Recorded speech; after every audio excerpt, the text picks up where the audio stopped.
아시아투데이 TV 시청자 여러분 안녕하십니까? 8월 28일 아투TV 데일리 뉴스 출발합니다. 제가 좋아하는 외국어 표현이 몇 개가 있습니다. 첫 번째는요. all or nothing 이라는 말입니다. 그리고 중국어로는요. 핀밍이라고 있습니다. 핀밍. 목숨을 걸다, 목숨을 걸고 하다라는 표현인데요. 사람들은 극단은 싫어하지만 아이러니하게도 회색지대는 또 싫어합니다. 우리가 지금까지 열광하고 사랑한 어떤 대상들을 생각해 보면 어떤 분야에서든 확실한 그런 사람들이었습니다. 저는 정치와 정당도 그래야 되지 않나 이런 생각이 드는데요. 이번 국민의힘 전당대회에서 이변이 일어났습니다. 조직을 갖추고 있거나 혹은 전 대선 주자도 아니었던 혹은 3선 이상도 아니었던 새 인물이 당대표가 됐습니다. 저는 그 요인 중에 하나를 바로 선명성이었다고 생각합니다. 그런 선명성을 당원들이 바랬기 때문에 그런 당원들의 마음이 투영된 결과가 아니었나 그렇게 생각이 듭니다. 자, 어제 아시아투데이 저희 방송 아투TV 데일리 뉴스 제니박 백악관 출입 기자님 방송 너무 사랑해 주시고 좋아요, 구독, 또 많은 댓글, 응원의 댓글 남겨주셔서 진심으로 감사를 드립니다. 그 영상이 더 많이 퍼질 수 있도록 여러분 더 많이 공유해 주시고 또 알려주시기를 부탁을 드립니다. 자, 제니박 기자님께서 우리 아시아투데이 TV 시청자분들께도 감사드린다 이런 말씀도 하시면서 또 속보 단독 두 가지를 오늘 아침에 보내주셨는데요. 첫 번째는 오늘 한미경제연구소에서 스콧 시나이더가 제니박 기자님과 또 일맥상통하는 그런 발언을 하셨다고 합니다. 한미경제연구소에서 스콧 시나이더가 이렇게 발언을 했다고 합니다. 한미 정상회담은 과정의 시작이다. 향후 후속 조치가 난항을 겪을 것이다. 이렇게 발언을 했다. 그리고 방송 보도에 활용을 해도 좋다. 이렇게 알려오셨습니다. 자, 그리고 조금 뭐 뒷이야기이긴 합니다. 백악관 출입을 하다 보니까 방송에서 말씀하셨던 것처럼 캐롤라인 레비 대변인과 방에서 사석에서 이야기를 하기도 하고 그 백악관을 출입하고 있는 기자들 있죠. 그러니까 한국 워싱턴 특파원들 말고요. 백악관에 출입하고 있는 CNN 등등 미국의 방송 언론사 기자들과 뭐 이런저런 후일담을 얘기를 했는데 백악관에 출입하고 있는 미국 기자들에게 한미 정상회담을 어떻게 생각하냐 이렇게 물었더니 이렇게 답변을 했다고 합니다. 제니박 기자님의 보내주신 내용입니다. 한국 대통령이 과하게 트럼프한테 아부하다 보니 정작 본인들의 핵심 이슈인 관세 문제가 뒷전이었다. 이렇게 백악관 미국 출입 기자들이 제니박 기자님에게 답변을 했다. 이렇게 전해 왔습니다. 네, 아시아투데이 TV, 아투TV 데일리 뉴스는 조금 더 저도 앞으로 선명성을 더해 가면서 여러분에게 정확한 방송과 보도와 또 마음이 좀 시원해질 수 있는 그런 방송 해드리도록 하겠습니다. 자, 저는 이분을 뵈면 참 마음이 행복해지고 시원해집니다. 국민의힘 소식을 전해주시는 정확한 이야기를 해주시는 국민의힘 이준우 대변인 모셨습니다. 안녕하십니까? 네, 반갑습니다. 이준우입니다. 네, YTN 방송하시고 바로 달려오신 거죠. 네, 상암도에서 여의도까지 날아왔는데 네. 원래 이제 시간상으로는 한 20분밖에 안 걸린다 그랬었는데 네. 조금 앞에 중간에 뭐 사고하더니 조금 막히더라고요. 좀 아슬아슬하게 어쨌든 세이프 네. 도착했습니다. 네, 감사합니다. 오늘 YTN 방송 다녀오셔서 그런지 메이크업을 하셨네요. 네, 예. 그 요즘에 참 맨 처음 방송 시작했을 때 생각나요. 그 참 언제 전에 선배님이 그 국회 계시다가 나오셔서 작년 초에 처음으로 방송에 출연하기 시작했어요. 그랬나요? 그때가 근데 저는 거의 한 5년 넘게 방송에서 계속 본 것 같은 그런 방송에 나오긴 했었죠. 네. 맞아요. 방송에 나오긴 했었던 게 뭐냐면 네. 그 국민의 미래에서 대변을 했었거든요. 네, 그때 몇 번 방송에 노출도 됐었고 그다음에 제가 조국 관련돼 가지고 책도 쓴 적이 있었죠. 그날 머리를 쓰는 기자. 그러면서 언론 보도 좀 탔었고 유튜브도 나왔었고 네. 그렇게 활동을 좀 했었어요. 그러면서 이제 맨 처음에 MBN에서 고정 출연 이제 얘기가 나와가지고 그때부터 정치 시사 프로그램에 방송 패널로 나가기 시작했는데 방송 패널 고정의 황제지 않습니까? 아닙니다. 그 정도는 전혀 그 정도는 아니고 작가들이 좋아하시는 그 정도는 아닌데 제작진들이 좋아하는 제작진들이 좀 이제 만만하게 저 부를 수 있죠. 저는 언제든지 워낙 잘하시니까 코라면 달려갑니다. 근데 처음에 가장 어색했던 게 뭐냐면 네. 화장하는 게 저는 어색하더라고요. 남자는 사실 화장 안 하지 네, 않습니까? 결혼식 때는 하셨. 결혼식 저는 안 했던 것 같은데. 결혼식 때 했었나? 안 하셨다. 머리를 했던 게 확실히 기억나는데 화장은 모르겠어요. 근데 뭐 스킨 로션만 바르고 하는데 네. 뭐 여기저기 많이 바르고 뭐 그다음 브러쉬 같은 걸로 왜 그 쉐딩, 솔로서 쉐딩. 얼굴 많이 네, 한 거지. 이런 거 할 깎아주는. 때 네. 근데 기분 일단 좋더라고요. 받고 나니까. 그래서 좀 낯설지만 네. 기분이 좀 좋았던 그런 네. 기억이 있습니다. 아, 네. 네. 지금도 뭐 종종 그 받으면은 네. 또 좋습니다. 어느, 예쁘게 해주니까. 어느 방송사가 제일 멋있게 해주나요? 채널 A가 화려합니다. 채널 A가 A는 좀 네. 화려하게 좀 해주고요. 근데 무난하게 해주는 곳은 KBS. KBS. 공영방송 KBS는 이제 공영방송 무난하게 KBS. 해주고요. 네. 가장 마음을 편하게 해주는 데는 네. YTN, 연합 이런 데가 좀 마음을 좀 제 마음에 쏙 드는 편안한 그런 메이크업을 해주는 것 같습니다. 아, 네. 저희가 뭐 좀 시작하면서 좀 쓸데없는 얘기 많이 했습니다. 시작하면서 웃고 시작하기 위해서 네. 아이스 브레이킹을 좀 해봤습니다. 자, 어쨌든 국민의힘 새 지도부가 탄생을 했습니다. 일단 장동혁 당대표가 됐습니다. 제가 예. 오프닝 때 잠깐 언급을 했는데 이변이 일어났습니다. 장동혁 의원이 엄밀히 얘기하면 1.5선인 거죠. 그렇죠. 1.5선이죠. 네. 그리고 제 보걸로 들어왔으니까. 네, 김문수 후보가 직전 대선 후보였는데 네. 장동혁 후보의 승리 요인 어떻게 분석하십니까? 그러니까 이게 이변이란 말이 이제 패널들이 이제 방송에 나오는 방송 패널들이 틀렸을 때 이변이라 말하죠. 자기 못 맞추면 이변인 거야. 나 맞춘 사람은 뭐지? 그 제가 어느 방송에 갔더니 저한테 네. 이런 얘기 하더라고요. 네.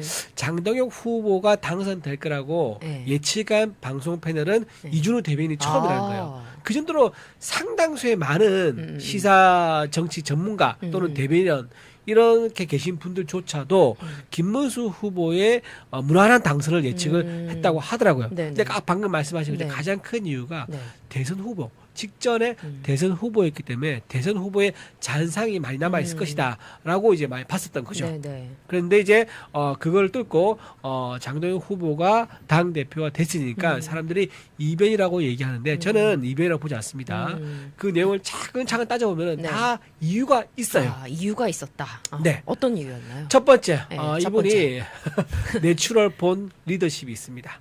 이게 아. 이제 이분 살아온 인생과도 좀 말씀을 드리면은 내추럴 본 리더십이 있었다. 내추럴 본 리더십이 있는 분이에요. 아니, 근데 저는 좀 놀랬던 게 네. 장동혁 후보가 사실 좀 대중에게 알려진 거는 뭐 이런 부분에 대해서 다 이제 과정에서 그 선거 과정에서 해명을 다 하시긴 하셨습니다. 네. 클리어하게.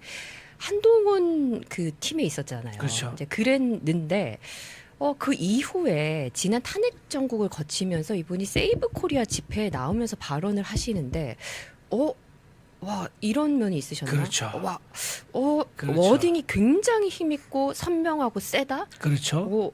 뭐지? 저분 좀 약간 유심히 봐야 될 것 같은데? 라고 하면서, 저희 신랑을 워낙, 저희는 뭐 하루 종일 정치 얘기만 하기 때문에, 신랑이 옆에서 그러더라고요. 저분 그다음 반드시 당대표 나온다. 이렇게 얘기를 하더라고요. 그때 벌써? 12월 지나고 이렇게 얘기를 그래요? 하더라고요. 그래서 좀 유심히 보고는 있었습니다. 근데 그 내용을 이제 대변인님께서는 내추럴본 리더십이 발휘가 된 나 거다. 신랑한테 가서 상담 좀 받아야겠어. 나 어떻게 될지. 근데 저 다음에 어떻게 될 것 같아요? 내년에 내후년에 어떻게 될 것 같아 물어봐야 될 것 같은데. 네네네. 그때부터 사실 많은 사람들한테 각이 됐죠. 야, 사자후라 그러잖아요. 마이크 잡고 연단에 올라가서 말을 할 때 청중을 싹 시선을 끌어모으고 집중도, 그러니까 플로우, 딱 청중대 시선을 몰입시켜주는 이런 그 재능은요. 훈련도 통해서 물론 키워지긴 하지만 좀 약간 타고나게 있어야 돼요. 근데 그런 그 눈빛도 그렇죠. 레이저도 있으시죠. 눈빛도 사자상이라는 얘기가 나오잖아요. 지금은. 네. 그러니까 눈빛도 굉장히 이제 리더의 딱 적격인 그런 이제 눈빛이 있고 또 연설한 거 보면 굉장히 좌중을 압도하는 끌고 가는 멱살 잡고 끌고 가는 그런 게 있어요. 그런 게 있고 이제 이런 게 한동훈 전 대표 눈에도 보였던 거죠. 그러니까 한동훈 대표가 본인 그때 좀 잘 나가던 시절에도 자기가 당을 제대로 이끌려면 인재를 쓰고 싶은 거야. 그러니까 자기 편이고 인재가 능력 있으면 쓰고 싶죠. 근데 그때 당시에는 장동혁 후보 잘 몰랐지.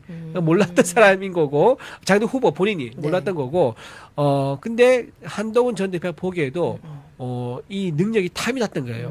논리라든가 네. 어떤 그 연설에서의 어떤 좌중 압도한 면이라든가 그리고 되게 꼼꼼해. 판사 출신이지 않습니까? 되게 꼼꼼하고. 그러니까 매크로 하면서도 네. 마이크로한 그런 면을 두루 갖춘 분이에요. 이런 분 잘 없습니다. 제가 이분이 그 뭐죠? 그 뭐 있잖아요. 성향하는 거 있잖아요. 저는 그게 아직도 헷갈리네. 그게 저는 아직도 뭐 혈액형 부르는 세대라서. 명칭이 있는데. MBTI 맞아. 피디님이 소개. 맞아. MBTI가 MBTI가 이게 이인가요? 그러니까 헷갈릴 것 같아요. MBTI가 네. 제가 그 정확한 명칭 모르겠는데 네. 저런 스타일이 옛날 DJ가 저런 스타일인 것 같아요. 제가 보기엔 이게 뭐냐면 매크로 거시적으로 보면서도 아주 미시적으로 보는 이거 두 가지가 다 하는 사람이 그렇게 많지가 않대요. 그런 이제 특성 가진 사람이. 근데 네네. 그런 특성 가진 사람이 네. 전형적인 이제 옛날 지도자 중에서는 DJ가 있었고 지금은 이제 장동혁 후보다 장동혁 당 대표다 이렇게 말할 수 네네네. 있습니다. 그리고 저분이 고시를 이관한 것도 여러분 잘 모르실 거예요. 그러니까 원래는 행정고시를 봤었어요. 서울대 불어교육 갔는데 이분도 대학 갈 때 스토리가 있어요. 집이 어려웠어. 그 정말 옛날 얘기지만 배고파가지고 사관학교 준비하셨죠? 그렇죠. 배고파가지고 왜 수도가에 가서 물 마신 많이 그런 세대 분이에요. 저분이 네네. 그런 세대였는데 그때 이제 학비가 안 드는 대학, 그러니까 사관학교를 하고 그다음에 경찰대학가 두 군데나 같이 알아봤을 거예요. 근데 자기 고등학교 졸업한 선배가 와서 특강하는데 서울대 간 선배인데 그 선배가 이제 자기가 이제 상담하니까는 야 걱정하지 마. 서울대 가면은 가외해가지고 충분히 학비 벌 수 있어라고 그 말에 자기가 마음을 굳혔다는 거예요. 그래서 서울대 가고 재학 중에 행정고시에 합격합니다. 그래서 교육부 공무원으로 쭉 일하다가 본인이 이제 답답함을 느끼는 거예요. 사자가 우리 안에 갇혀서 오늘 답답해. 빵 차고 저 들판 뛰쳐나가고 싶은 거예요. 그래서 진로를 바꿔요. 근데 그것도 능력이 있어 하는 거잖아요. 그래서 진로를 바꿨는데 2년 만에 딱 고시원에서 공부를 해가지고 사법시험 합격해가지고 판사로 넘어가죠. 자, 근데 판사 그 생활할 때 유명했대요. 판사들이 1년에 뭐 몇 번씩 정례적인 모임을 하는데 그 행사 가면 항상 사회자가 장동혁 판사야. 그 정도로. 근데 몇몇 이렇게 영상을 보면 이렇게 성대모사라든지 최근에 이제 선거 뛰실 때 어떤 유튜브에 출연해서 드라마 이런 비슷한 재연도 하시고 끼도 있으신 것 같고 방금 사자후 말씀하셨는데 연설할 때 이번에 이제 그 정말 사자처럼 롤링을 하실 때 목소리가 이렇게 약간 삑삑하는 이것도 이제 약간 대중들이 좀 열광을 하는 그런 분위기도 좀 있었던 것 같아요. 맞아요. 그래서 이번에 연설할 때 4명이 이제 당대표 후보가 올라와서 연설하는데 사실 1대3으로 압도적으로 연설 실력 차이가 많이 났어요. 가장 이제 경쟁자였던 김문수 후보조차도 사실 연설할 때 대중을 압도하거나 대중을 이제 몰입시켜서 자기 페이스에 끌고 가는 그런 면은 굉장히 약했었어요. 그렇게 정치를 오래 하셨고 또 광역단체도 2번이나 하고 대선 후보도 했지만 연설하는 그 실력은 썩 좋다고 사실 볼 수 없는 냉정하게 말씀드리면 그랬었거든요. 그게 장동혁 후보와 김문수 후보 순서가 붙어 있으면 더 부각되는 거야. 상대적으로 더 부각이 됐었죠. 그런 면들이 굉장히 이번에 선거 전당대회 할 때 유력히 좀 작용한 면이 있었었다. 그리고 두 번째가 젊다는 거. 이게 굉장히 큰 자산이었었어요. 젊다. 그렇죠. 지금 장동혁 후보가 50대입니다. 근데 지금 김문수 후보가 74세예요. 내년 되면 75세가 됩니다. 근데 정청래 지금 당대표가 61인가 그렇거든요. 60대 초반이기 때문에 내년에 15살 차이가 나는 당의 간판, 얼굴로 이제 당의 간판을 내세울 건데 차이가 너무 많이 나는 거예요. 15살이나 젊은 지도자가 저쪽에서는 당을 이끌고 있고 우리는 15살, 좋게 말하면 더 경험이 많다고 할 수 있지만 15살 더 노쇠한 분이 당을 이끈다는 건 비교되잖아요. 그러니까 사람들이 젊은 지도자가 나오면 좋겠다. 그런 이제 욕망이 있었는데 그때 딱 등장인물이 바로 장동혁 후보였다. 이렇게 보고요. 마지막으로 말씀드리면 한동훈의 등장이 패착이었다. 저는 그렇게 봅니다. 한동훈 이제 전 대표가 워딩을 굉장히 악수를 뒀어요. 그 뭐라고 얘기인지 아십니까? 김문수 후보를 찍어달라면서 아시죠? 페이스북에 최악은 피하자.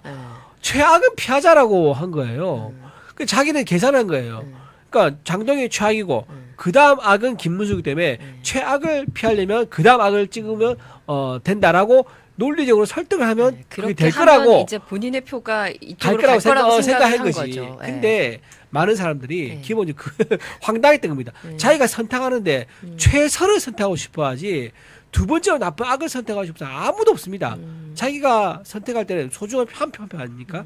그 표에 자기의 이제 신념과 자기의 세계관을 닮아서 투표를 하는 거예요. 그렇죠. 근데 악에다 투표하라? 그 말은 누가 공감하고 그 말에 어떻게 마음에 울림을 줍니까?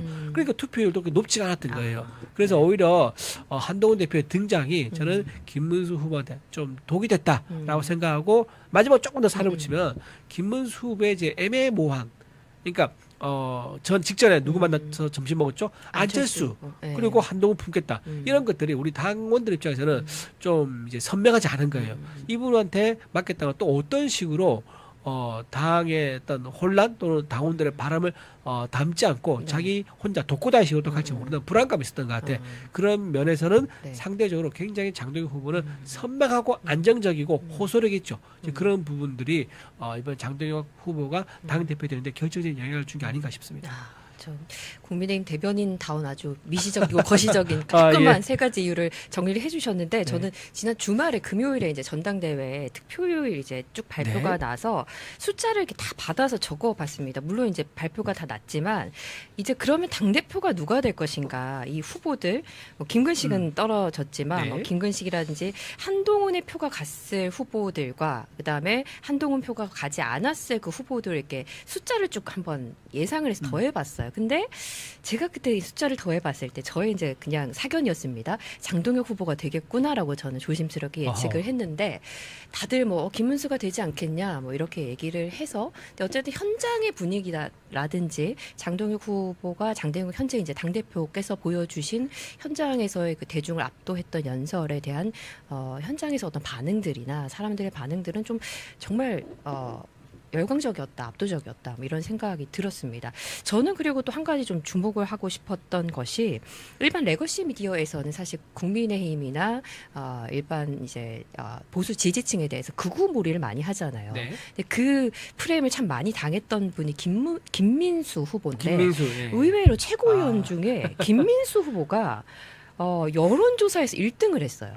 그러니까 신동욱 최고하고 이제 비교를 해보면 신동욱 최고위원 같은 경우는 현역 의원이고 TV조선이라는 큰 이제 언론사에서 매체에서 9시 방송을 했었기 때문에 정말 많은 대중들이 알고 있는데도 불구하고 김민수 후보가 아스팔트에서 정말 그렇게 투사했던 김민수 후보가 여론조사에서 1등을 했다. 이 부분은 어떻게 좀 보십니까, 대표님? 저는 제가 이제 이번 장동혁 후보가 될 거라고 예측한 게 맞았지 않습니까? 근데 틀린 것도 하나 있어요. 어떤 뭐 거요? 틀렸느냐? 네. 저는 김민수 후보가 수석 최고위원이 될 거라고 예측했었거든요. 틀렸어. 안타깝게 차석이 됐어요. 차석. 그거 다 맞출 수 있는데 좀 안타깝다 말씀드리고 네. 저는 이분이 그동안 보여준 이제 내공이라든가 그다음에 이제 투쟁력 이런 것들이 이미 차고 넘치는 상황이 되었다 생각합니다. 그리고 서사가 있잖아요. 네. 이분이 이제 쭉 당 생활하면서 사실 우여곡절이 있었습니다. 지난번에 한번 대변인으로 임명됐다가 네네. 좀 논란이 있어가지고 하루 만에 바로 사임을 한 적도 있었었고. 그게 논란이라기보다는 본인이 어떤 소신 발언을 했던 소신 거였죠? 발언을 했던 거죠. 소신 발언을 네. 했는데 이제 여론몰이가 있으니까 본인이 뭐 어쨌든 새로운 지도부가 당을 이끌 때 부담을 안 주기 위해서 본인이 결단내린 거죠. 그래서 그런 것도 사실 아무나 할 수 있는 거 아니에요. 본인이 버티면서 자기 이익만 생각할 수 있는데 그러지 않고 당을 위해서 당 지도부를 위해서 본인이 바로 논란을 종식시키는 그런 선택했다는 것도 참 결단력이 있는 이제 정치인이다라는 생각이 들었었고 여러분 너무 잘 아실 겁니다. 뭐 각종 유튜브 언론에서 김민수 대변인 시절 김민수 최고 나가서 얼마나 시원시원하게 말을 합니까? 그리고 선명하잖아요. 그런 것들이 이제 쌓여서 터지는 이제 상황이 된 거예요. TPO라고 있는데 지금 그 TPO가 딱 맞는 그런 김민수 최고의 세상이 지금 펼쳐질 너무 내가 얘기를 좀 띄워주는 건가 모르겠는데 네, 김민수 국민의힘 대변인입니다. 네, 아주 김민수 국민의힘에 파지티브하게 얘기할 수밖에 없다는 점. 네. 김민수 최고의 어떤 그동안 이제 노력해왔던 것들이 지금 이제 싹 이제 연결해서 열매를 맺는 그런 시기가 왔다. 물론 이제 한 달이 더 도약을 해야 되는 상황이 또 있을 겁니다. 예를 들면 뭐 다 지방 선거가 있을 수 있고 또는 총선에 있을 수도 있죠. 하지만 지금 이번에 당 지도부에 거의 수석급으로 입성했다는 거. 더군다나 이번에 보여준 일반 여론조사에서 1위한 거. 이게 굉장히 큰 의미가 있다는 겁니다. 일반 여론조사는 당원들에서 물론 높은 지지율을 얻었지만 네. 일반 여론조사에서 현역인 신동호 의원보다 조금 앞섰어요. 그건 대단한 거죠. 배지가 그냥 배지가 아니거든요. 그렇죠. 근데 그 배지 현역 국회의원조차도 앞서는 일반 여론조사 보여줬다. TV조선 9시 뉴스 메인 앵커보다 앞서는 여론조사 보여줬다. 김민수 후보가 그만큼 큰 기대감과 비전이 있는 네. 우리 보수당의 큰 제목이 될 인물이다. 증명되는 전당대회였다고 봅니다. 네, 지금 화면에 이제 여론조사와 선거인단 투표율이 이렇게 나오고 있는데 네.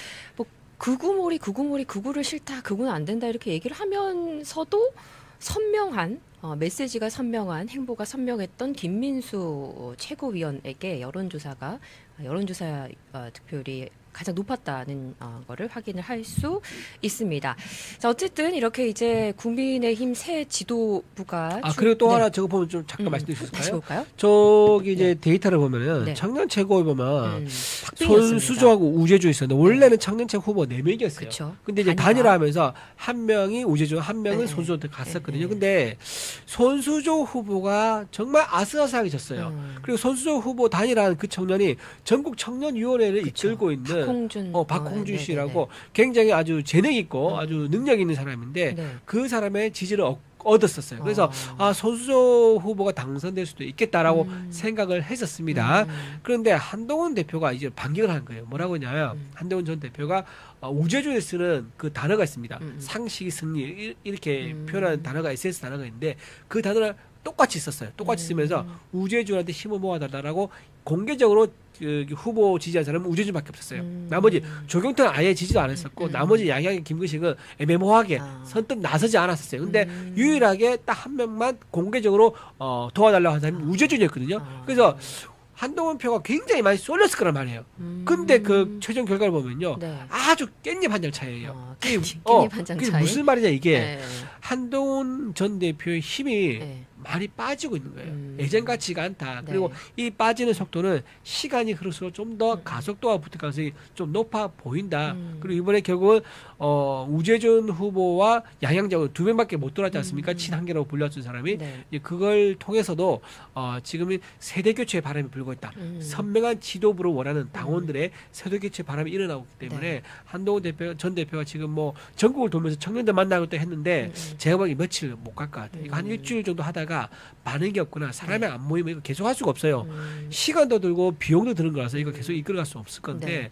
한동훈 대표 행보가 앞으로는 조금 힘이 많이 빠지면서 무대에서 내려오는 그런 행보로 좀 갈 것 같다. 그렇게 예측해 봅니다. 네, 뭐 얘기가 나왔으니까 여쭤보겠습니다. 김민수 최고위원이 네, 네. 당원 게시판 네. 이야기를 꺼냈습니다. 그러니까 단계 게시판, 단계 사건. 단계 우리가 사건. 조금 읽고 있었는데 단계 게시판 아직 좀 모르고 계시거나 혹시 잊어버린 분들을 위해서 우리 국민의힘이 모르는 사람 없겠지. 네, 없죠. 네.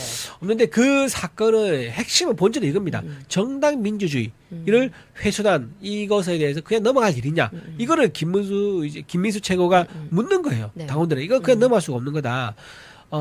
이제 당원 게시판에서 크게 두 가지 패턴이 올라왔었는데 하나는 윤석열 전 대통령 부부를 끊임없이 비판하고 비난하고 조롱하는 글이 올라왔던 거 하나. 그리고 한동훈 이제 당시 당 대표죠. 한동훈 대표를 옹호하고 지지하는 그런 이제 글이 올라온 거 하나. 이렇게 두 가지 패턴이 올라왔는데 그게 한동훈 측근들이 또는 가족들이 다 동원돼서 했다는 게 정황이 너무 뚜렷하게 드러난 거예요. 그러면 이거를 뭐라고 봐야 되냐?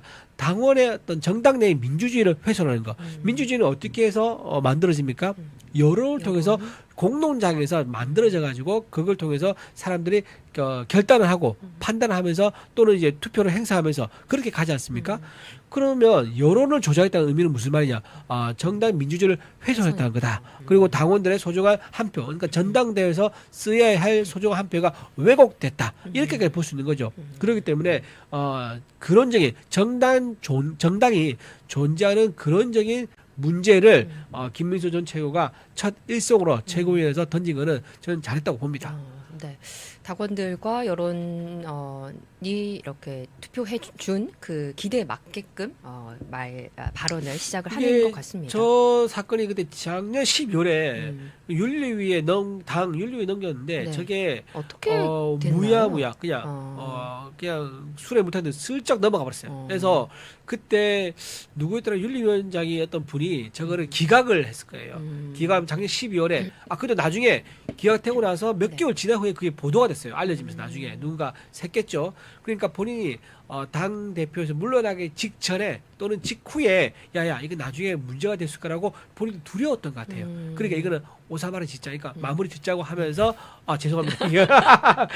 이거 매듭을 짓자라고 하면서 네, 하면서 죄송합니다, 여러분.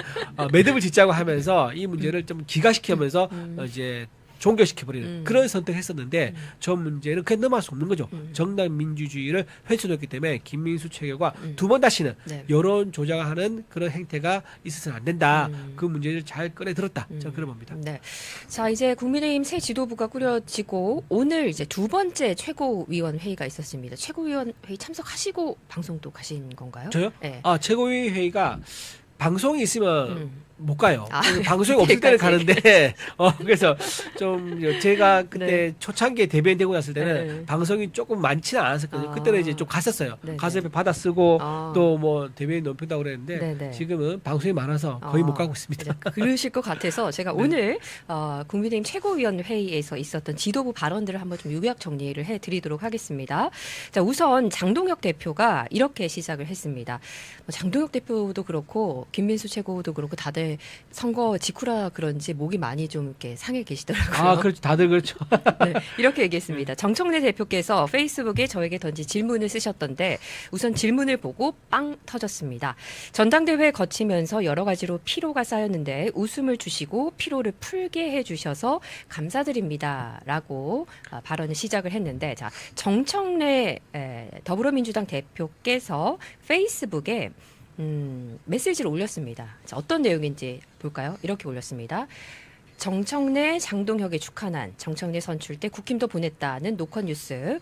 내가 당선됐을 때 그쪽에서 보냈기에 상응한 조치를 했을 뿐이다. 만약 상응 조치 안 했으면 받고도 안 보냈다고 했을 것 아닌가. 지나친 상상은 뚝 이렇게 올렸고요.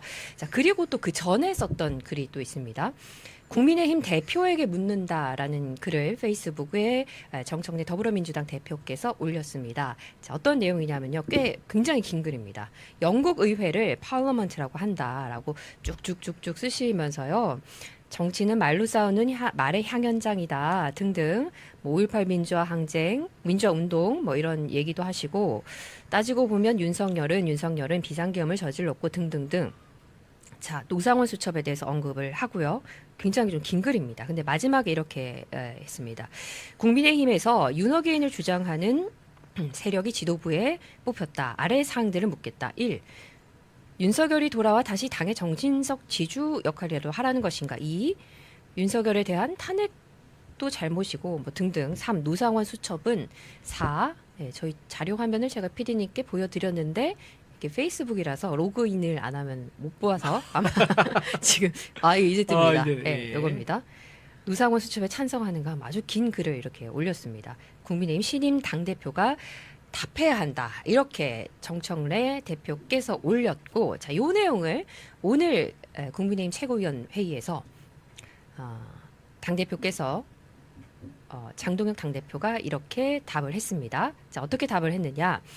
왜곡과 망상으로 점철된 정치 공세에 대해서는 굳이 제가 답할 필요가 없을 것 같습니다. 법사위원장 시절에 국민의힘 의원들이 질의하거나 발언을 하면 꼭 끼어들어서 깨알같이 질문을 해야 되던 그 모습이 다시 떠올랐습니다. 앞으로도 민주당 당대표의 격에 맞는 그리고 정치를 복원하기 위한 의미 있는 질문에 대해서는 성실하게 저도 답변하겠습니다. 그렇지만 민주당의 선동이나 왜곡 악의적인 프레임에 대해서는 당당히 맞서서 국민들께 그 부당함을 알려나가도록 하겠습니다. 이렇게 답을 했습니다. 어떻게 보셨습니까? 정청래 대표의 메시지. 자, 이제 두 여야의 당 지도부가 들어서고 자 정청래 대표와 한 번씩 주고받았죠. 네, 이제 이렇게 메시지를 네. 주고받았습니다. 어떻게 네. 보셨습니까? 정청래 일단 당대표부터 먼저 얘기하면 참 속이 밴댕이다. 축하한다 보내는 건 그 당연한 거죠. 그 사람이 누구냐도 문제도 아니고 그 정당은 107석을 가진 제1야당 아닙니까? 제1야당에서 전당대회를 거쳐서 새로운 지도부 선출하면 축하해 주는 게 맞죠. 존중을 해줘야죠. 왜냐 이재명 대통령도 오죽하면 존중을 해주겠습니까? 근데 거기에 대해서 지금 혼자 반대를 할 수는 없으니까 난을 보낸 것 같은데 네. 그렇다면 그냥 깔끔하게 축하합니다라고 별말 안 하면 돼. 근데 거기서 뭐라냐면 내가 보냈는데 내가 받았는데 내가 거기서 이제 내가 안 보내주면은 지는 받기만 하고 안 보내는다고 욕할 거 아니냐라고 이런 설명을 하면서 보냈다는 자체가 참 속이 밴댕이다라는 생각이 들고 참 속이 좁다. 뭐 거대 의석을 이끄는 집권 여당의 당 대표로서는 조금 아랑이 부족한 게 아니냐라는 좀 그런 비판을 좀 하고 싶고요. 또 하나 이제 장동혁 당 대표가 잘 받아쳤습니다. 말도 안 되는 질문을 던졌는데 지금 저쪽은 걱정된 게 이거예요. 야 장동혁 대표가 들어가지고 과거를 극복하고 밀어나가면 어떡하지? 이게 제일 걱정스러운 부분이에요. 근데 지금 장동혁 대표가 뭐라고 했습니까? 과거의 옷을 벗고 네. 밀어나간다고 이미 딱 던졌잖아요. 그게 불안한 거야.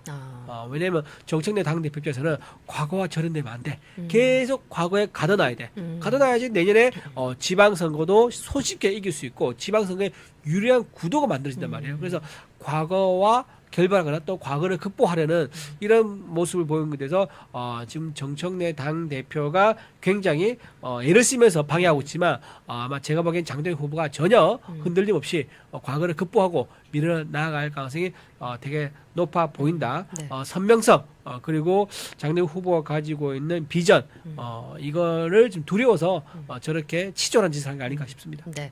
자 그리고 장동혁 당대표가 두 번째 발언에서 특검 관련해서 제가 발언을 했습니다. 네. 전 이번에 전당대회 과정에서 장동혁 후보의 좀 인상적인 어록이 많았습니다. 네네. 이렇게 그것이 부끄러운 것입니다. 이 시리즈. 그것이 할 때 그것이 지금 어디 보고 얘기한 줄 아세요? 어딜 보고 한가요? 그 무대 보면 조경태 지지자들 모여있는 무대가 좀 의석이 있었어요. 그 사이즈가 많진 않죠. 네. 그 조금 이제 있는데 거기를 향하면서 이렇게 한 게 있어서 그게 뒤에서 찍은 카메라 또 있어요. 그게 그게 우연찮게 그렇게 됐겠죠. 됐는데 네. 어쨌든 선명하게 메시지는 확실하게 네. 전달을 한 것 같아요. 네. 아무튼 그것이 부끄러운 것입니다. 그렇죠. 시리즈도 너무 인상적이었고 네. 그 말이 지금 기억이 나는데요. 특검 관련해서 이제 얘기가 나오니까 특검의 칼날이 대통령을 향하고 그 다음은 국회의원을 향하고 향하는 그 칼날이 나중에는 국민을 향할 수 있다. 이제 그 얘기를 들으면서 이 특검의 칼날이 정말 무도한 칼날이라면 멈췄으면 좋겠다. 저는 이런 바람을 좀 가졌습니다. 물론 그것이 법적으로 문제가 없고 국민들이 납득할 만한 칼날이라면 괜찮은데 그것이 일반 선량한 자유민주주의 체제 안에서의 국민들을 향하는 칼날이라면 이 칼날은 누구 앞에서 멈추든 좀 멈춰야 되지 않을까 이런 생각을 좀 했었는데 장동혁 대표께서 이렇게 오늘 발언을 했습니다. 특검 관련해서 간단하게 말씀드리겠습니다.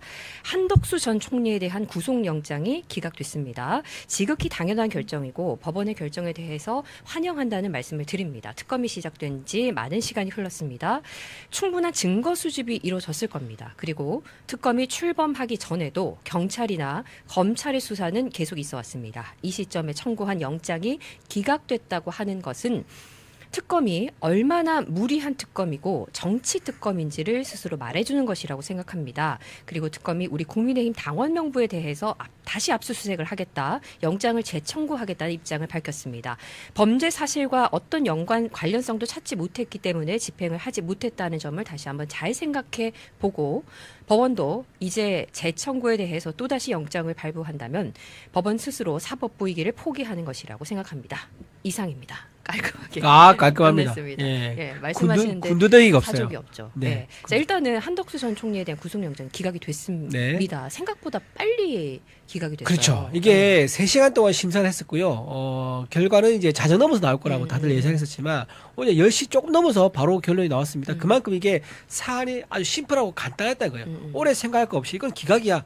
라고 할 정도였다. 그래서 보여준 거고 또 그 판사가 했던 말 중에 중요한 말이 있습니다. 사실관계 다툴 여지가 있어 보인다라고 말을 했어요. 기각 사유 중에서. 네. 그게 무슨 말이냐.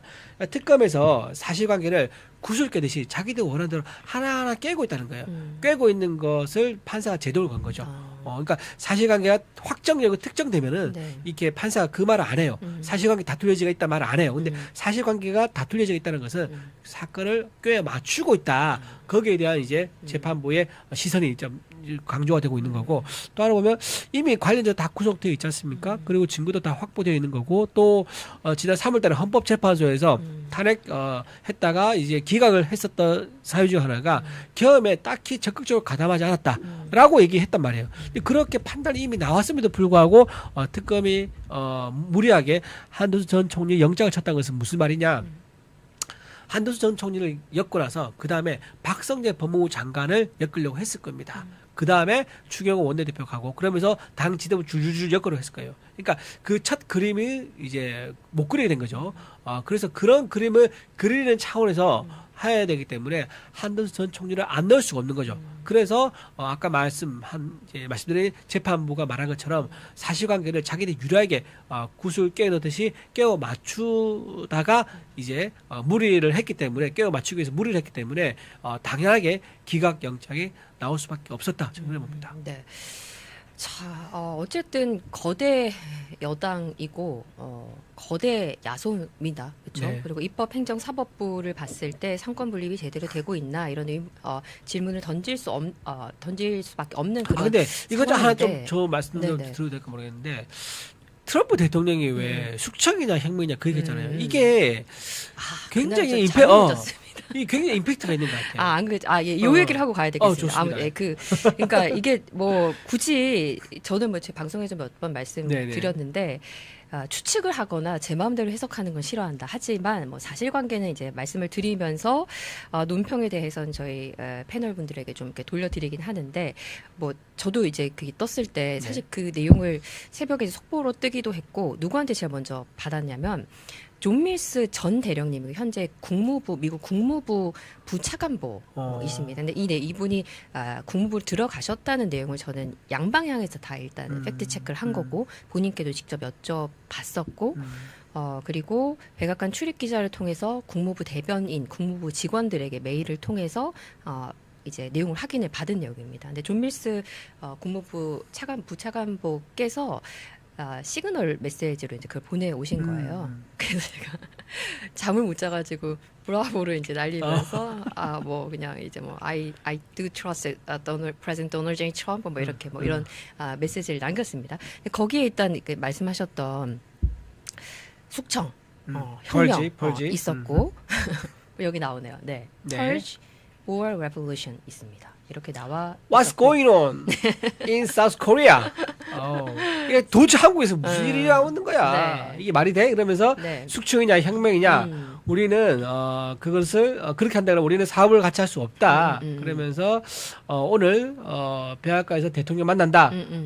그러면서 이 문제에 관심 가져달라라는 얘기를 했는데 그리고 잭 스미스 발언이 또 잭 스미스 그게 중요해. 잭 스미스. 그래서 특검에 대해서 잭 스미스 비유해서 얘기해요. 네. 특검이 정신 나간 잭 스미스 거기 간 거 아니냐 이런 식으로 얘기했는데 아마 이재명 대통령이 거기서 약간 웃는 모습을 보이겠는데 그 무슨 뜻인지 몰랐을 거야. 그쵸. 왜냐면 주변에 다 웃으니까 네. 본인이 분위기에 맞춰야 되잖아요. 네. 왜냐면 아보라로 갔으니까 그 내내 영상 보면 아시겠지만 허리 꼿꼿하게 세워가지고 절대 편안한 장사 아니에요. 굉장히 긴장하고 완전 트럼프 한마디 손짓 하나에 집중해 있는 모습이에요. 그걸 모든 기분을 맞추기 위해서. 그런 상황이기 때문에 저 보세요. 지금 느긋하게 지금 허리를 구부중하게 트럼프를 쳐다보지도 않고 악수하는데 이재명 대통령 두 손 잡고 허리 꼿꼿해서 악수를 하지 않지 않습니까? 네. 자, 저런 모습들 보면 아마 잭 스미스 얘기 나왔을 때 특검이 이제 미국에서 정신 나간 잭 스미스 같은 사람을 데려가서 만든 게 아니냐라고 했을 때 이재명 대통령은 저 자리 끝나고 나서 그 해석을 주변에도 참모에 들었을 겁니다. 네네네. 그렇기 때문에 꺼낸 게 뭐냐? 바로 영수회담을 그래서 꺼낸 거예요. 제가 보기에는. 영수회담 당 대표가 당선되고 나면요 저렇게 빨리 그날 거의 동시에 영수회담 제안 안 합니다. 보통 며칠 걸려요. 그리고 왜냐면 그 아젠다를 다 만들어야 되거든요. 그 영수회담 하려면 그냥 뭐 만나서 뭐 분위기 좋다면서 무슨 소개팅 하듯이 그렇게 만나는 게 아니지 않습니까? 목적이 있고 그때 대화할 안건을 정리해야 되는데 그렇게 전혀 정리가 안 된 상태에서 그냥 하자고 했던 것은 네. 지금 트럼프 대통령이 했던 그 말, 네. 야 숙청이야 혁명이야 뭐야? 그리고 특검은 잭 스미스가 하고 있는 거 아니야? 이제 이 말에 긴장을 엄청나게 한 거야. 내가 거기에 호응하는 거기에 어떤 그 경고를 내가 알아먹은 그런 제스처를 안 보여주면은 보복당할 수 있다라고 생각한 것 같아요. 관세에서 불리하게 되거나. 네. 그래서 재빨리 영수회담을 제안하면서 상대 정당을 특히 보수 정당을 인정하는 모습을 보였던 게 아니겠는가 생각이 들고 그런 맥락에서 보면 이번에 영장 기각되고 있지 않습니까? 네, 네. 이것도 재판부가 그렇게 이제 뭐 눈치를 봤을 거라고 뭐 또렷하게 드러난 건 없지만 제가 보기에는 약간 영향을 받은 것 같아요. 트럼프 대통령조차도 이렇게 우리나라 특검에 대해서 예의주시하고 있는 게 굉장히 이례적이지 않습니까? 다른 나라 특검에 대해서 미국 대통령이 얼마나 일이 많은데 그 특검에 대해서 관심을 가지고 있어요. 그러니까는 내가 좀 특검에 대해서 제도를 걸어주는 게 좀 좋겠다 이런 생각을 좀 한 게 아닌가. 더군다나 한덕수 총리는 트럼프가 되게 좋아하는 사람이에요. 그리고 실력이 있고 한덕수와 통화했을 때 당신 이번에 대통령 선거 나갈 거냐? 라고 물어볼 정도로 네. 직접적으로 대선 나갈 거냐 물어볼 정도로 아주 관심 가지는 사람이란 말이에요. 그래서 이번 재판부가 그런 한덕수 총리를 이번에 영장을 발부해버리면은 이게 정부 전체 국익에 도움이 안 된다라고 막 판단을 좀 하지 않았을까 그런 생각도 좀 듭니다. 네. 저는 뭐 요즘은 우리가 정보를 정확하게 확인할 수 있는 시대에 살고 있기 때문에 가리거나 왜곡하거나 확대 해석하거나 하는 모든 정보들은 시간이 굉장히 얼마 지나지 않아 다 드러난다 이런 생각이 그렇죠. 듭니다. 백악관 이제 실시간으로 그 현장을 저도 이제 여러 번 보면서 통역이 아쉽다. 왜 저걸 왜 통역을 안 해주지? 통역이 되게 아쉽다 이런 생각이 들었거든요. 근데 통역이 또 아쉬웠던 그 부분들에 대해서 고든창 변호사님께서 또 엑스에 또 남기셨더라고요. 그러니까 이재명 대통령의 발언에 대해서 남기셨더라고요. 그러니까 그 말인즉슨 이재명 대통령의 그 워딩 그대로를 트럼프 대통령도 측근을 통해서 다 듣고 그렇지. 이번에 오산기지 발언만 봐도 우리 레거시 미디어에서 많이 다루진 않았지만 이미 그 정보들이 다 들어갔다. 뭐 이런 부분들을 좀 체크를 할 수 있었다. 이런 생각이 들었습니다. 방금 사진 잠깐 나왔는데 오늘 또 최고위원 회의에서 신동욱 수석 최고께서 그 이제 사진 이야기를 꺼내면서 이렇게 얘기했습니다. 이재명 대통령과 트럼프 대통령이 환하게 웃는 사진 한 장의 값이 210조 원입니다. 야당 탄압과 종교 탄압 현실을 전 세계에 알렸습니다. 이렇게 얘기를 했습니다. 예. 우리가 알린 게 아니라 트럼프 대통령이 알렸어. 지금 숙청이 일어난 건 아니냐. 그 말은 그런 게 아예 없으면 그런 단어가 떠오르지가 않죠. 그러니까 일부러 이제 질문하는 형태로 했지만 실제 내용은 내가 보기에 숙청처럼 보인다라는 것을 전 세계 트럼프 대통령이 대신 얘기를 해준 거예요. 그런데 그런 자리에 우리가 돈을 내고 그 얘기를 들은 거예요. 황당한 거죠.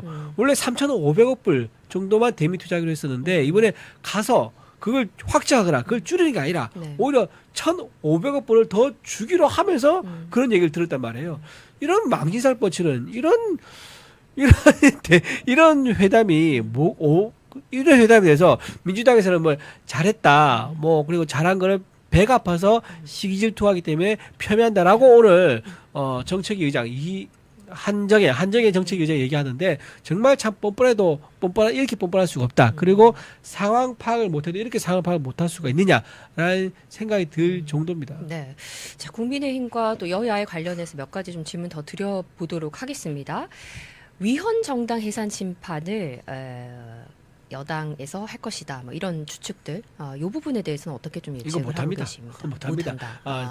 정청래 당 대표가 사실 선거라는 게 좀 그래요. 선거를 하려면 거칠 수밖에 없고 선명하게 갈 수밖에 없습니다.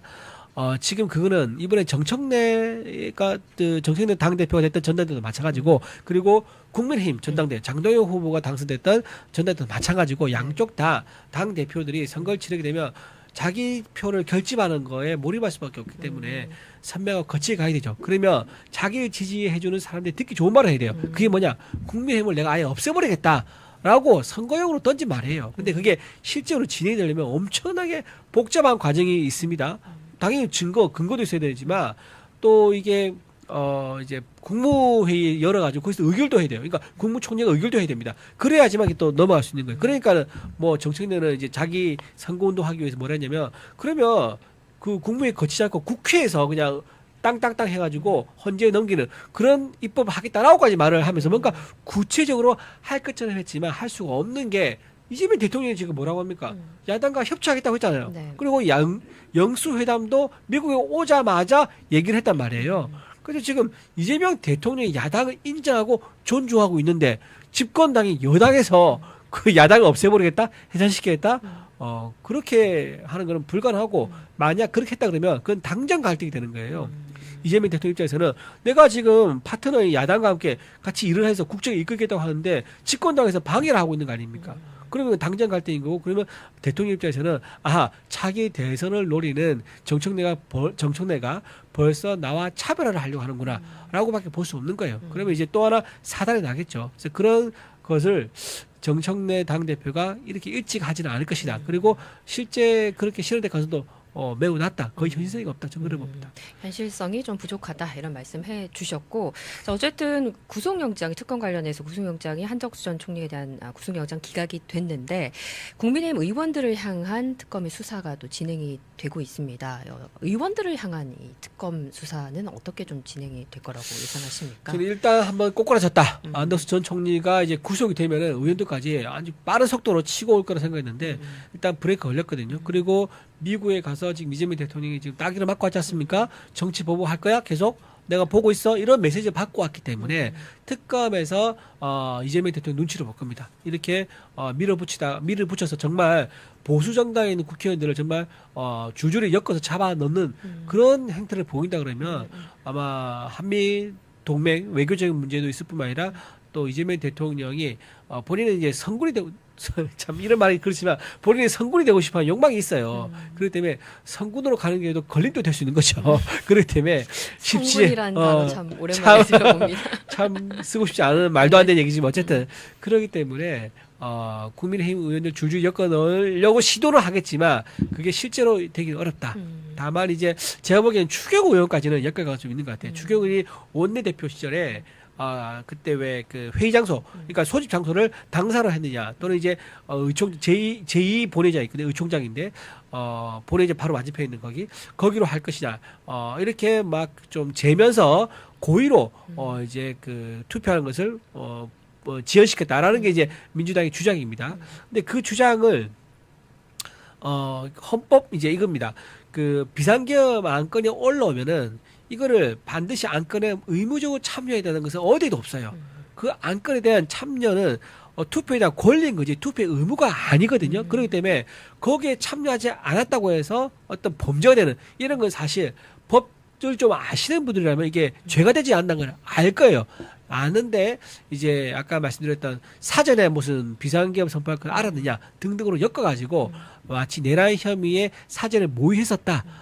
그런 걸 엮어서 이제 아마 하려고 할 거예요. 그러니까 워낙 지금 내란 혐의 관련돼서 지저분하고 또 가진 뭐 핸드폰 통화 내용이라든가 또는 시간대별로 어디에 있었다든가 뭐 이런 걸 자꾸 공개하면서 뭔가 문제가 많고 뭔가 이제 부정적인 것을 자꾸 얘기를 하지만 실제로 그거 하나 따져보면 죄로 이어지기에는 굉장히 난관이 많아서 쉽지는 않아 보인다 말씀드립니다. 네, 쉽지는 않아 보인다 네네. 이런 말씀을 하셨고요.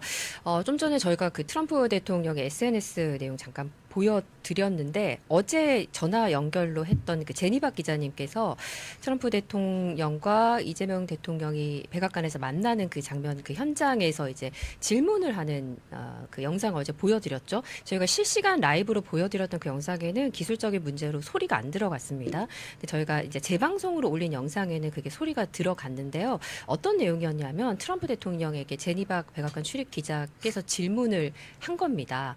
그러니까 이 SNS 올린 이 펄지 단어 이거 어떤 내용인지 한번 제 질문을 이렇게 굉장히 적극적으로 하셨고 그거에 대해서 이제 트럼프 대통령이 딱 보면서 We will see 그거 한번 볼 거다 이렇게 답변을 하는 내용이었습니다.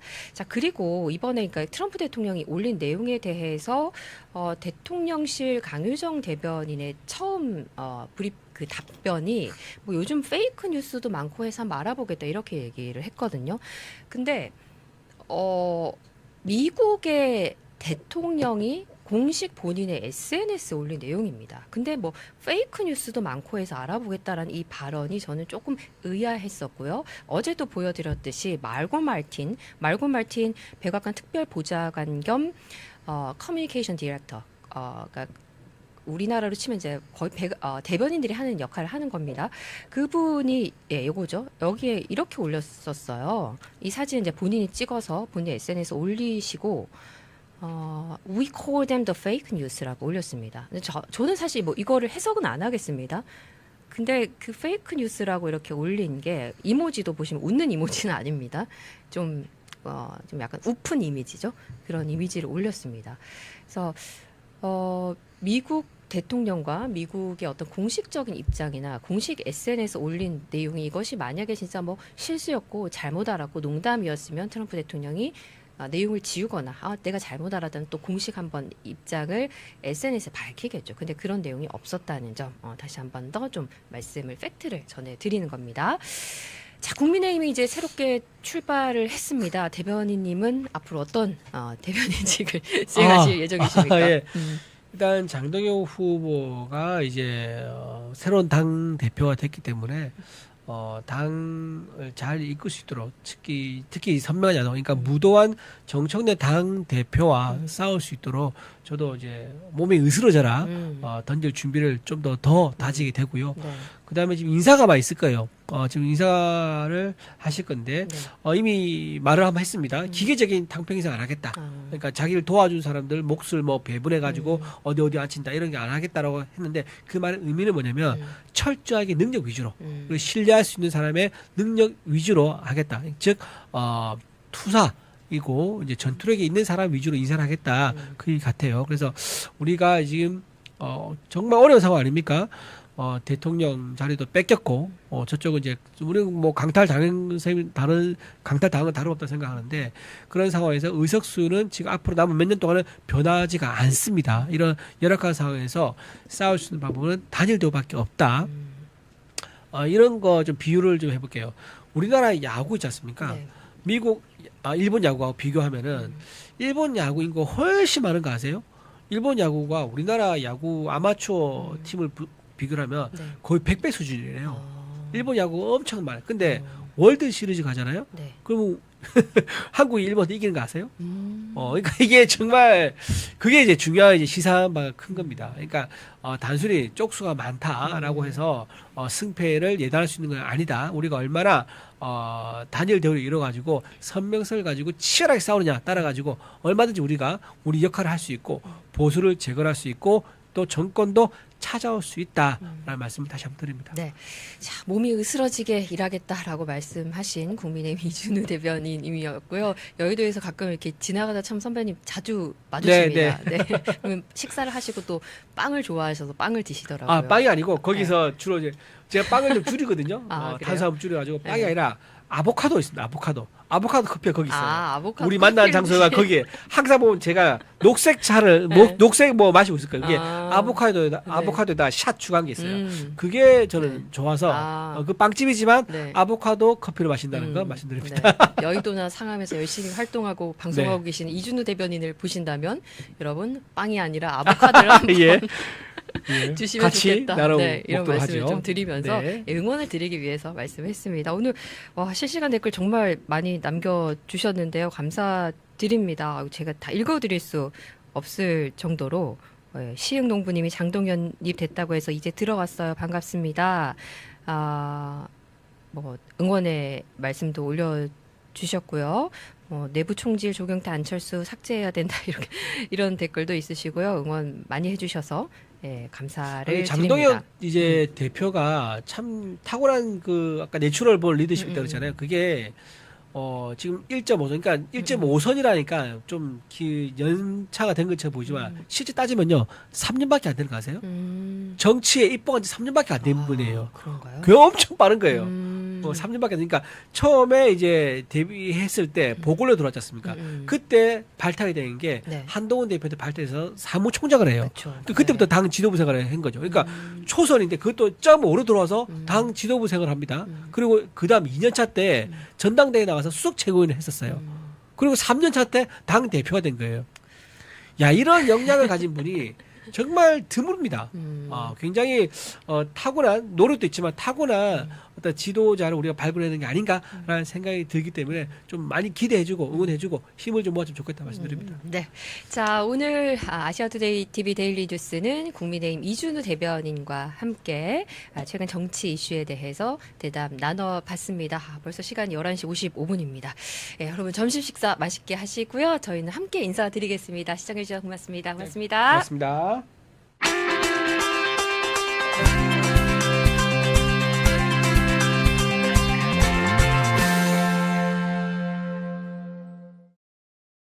정치를 원하시나요? 국민에게 진심을 전하고 싶으신가요? 바로 아시아투데이 정치 스피치 아카데미가 함께합니다. 정치인에게 말은 곧 힘입니다. 사람을 설득하고 공감을 얻는 연설, 그 시작을 정치 스피치 아카데미와 동행하시죠. 정치 지망생, 그리고 초선 의원부터 대선 주자까지 실전 중심의 정치인 스피치 과정, 진정성을 더하는 국회의원 커뮤니케이션, 선거에서 이기는 대선 주자 과정까지 생생한 커리큘럼으로 당신의 말에 진심을 담고 영향력을 더하겠습니다. 정치를 꿈꾸는 분들, 지자체, 국회로 진출하고 싶은 분들, 그 꿈에 날개를 달아드립니다. 이제 아시아투데이 정치 스피치 아카데미와 함께하세요.